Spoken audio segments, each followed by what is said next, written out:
रेक्सफोर्ड English medium school, करीब जामे मस्जिद, काटीवाड़ी मोहल्ला, बिस्वा कल्याण। न्यूज। आदाब, सलाम, नमस्ते, जय भीम। आज टीपू सुल्तान शहीद रहमतुल्लाह अलैह की इस तस्वीर के पास आकर हाथ चढ़ाने का जो मकसद है, वो मकसद ये है कि जो है कल रात में एक गंदी जहनीत रखने वाला शख्स टीपू सुल्तान शहीद रहमतुल्लाह अलैह के खिलाफ में गैर गलत जुमलों का इस्तेमाल किया।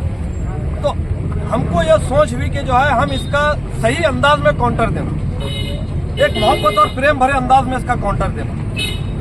तो उसकी गर्ज से आज यहाँ पर सारे काउंसलर्स जमा हुए और आप ऑटो नगर वालों को जमा कर एक सच्चाई के तरफ अफवाह का जहन लेकर जाने के लिए ये बयान हम दे रहे हैं। सबसे पहले हजरत शहीद टीपू सुल्तान रहमतुल्लाह अलैह कौन थे, क्या थे और उनका ये मुकाम क्यों है, इसको समझना जरूरी है।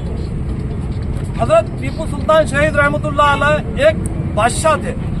बादशाह के अलावा एक खुदा परवर नेक इंसान थे, जो हर इंसान की पीड़ा को, मजबूरी को, तकलीफ को समझते थे, ना कि किसी धर्म, किसी जात की बात, हर जात के।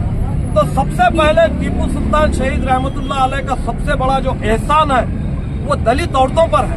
वो कैसे है मैं आपको बताता हूँ। उस जमाने के मनुवादी राजा जो गंदी जहनीत रखते थे, दलित औरतों को अपने पिस्तान छुपाने का जो है हुक्म नहीं था, बल्कि वो सिर्फ अपने कमर से नीचे का हिस्सा जो है कपड़े पहनकर घूमते थे, ऊपर का हिस्सा खुला रहता था।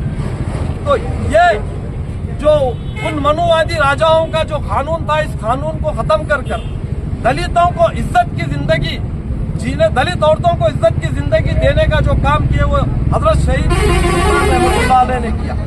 तो ये एक इंसानियत की बात हुई, मानव जाति की बात हुई, देश की आजादी के बारे में।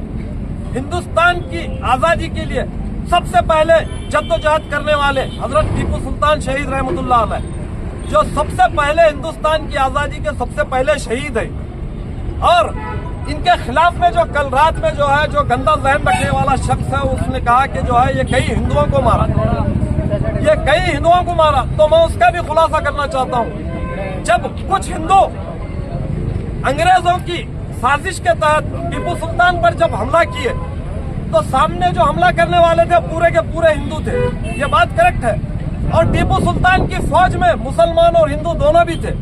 तो वो जो हमला करने वाले हिंदू थे, टीपू सुल्तान की फौज उन पर भारी हुई और वो हिंदू ज्यादा से ज्यादा मर गए। तो एक आदमी मिलने आने वाला फूल का हार और शार लेकर नहीं आता। जब तुम हथियार लेकर आए थे तो जंग करने की नीयत से आए थे। तो जंग होने के बाद आमने सामने जो जब दो फरीकों में लड़ाई होती है तो एक जीतता है, एक हारता है। तो जो हिंदू मरे और टीपू सुल्तान ने मारा बोलकर जो बवाल कर रहे हैं, वहाँ पर कोई टीपू सुल्तान को शाल और हार डालने नहीं आए थे, उन्होंने जंग करने आए थे। जंग में एक की जीत होती है, एक की हार होती है। तो इस तरीके से जो लोग टीपू सुल्तान, जो हिंदू टीपू सुल्तान रहमतुल्लाह अलैह के हाथ से या उनकी फौज के हाथ से मरे, वो हिंदू टीपू सुल्तान की फौज पर हमला करने आए थे। तो जब दो लड़ने वाले लड़ते हैं, एक की जीत होती है, एक की हार होती है। तो इसी तरीके से जो कल का कमेंट है वो एक दलित आदमी का कमेंट है, उसके ऊपर मैं एक दो बात और बोलूंगा। आज इस देश के अंदर दलितों की, पीड़ितों की, वंचितों की आवाज बनकर अगर कोई पूरे हिंदुस्तान में घूम रहा है दलित आदमी, तो उसका नाम है चंद्रशेखर आजाद।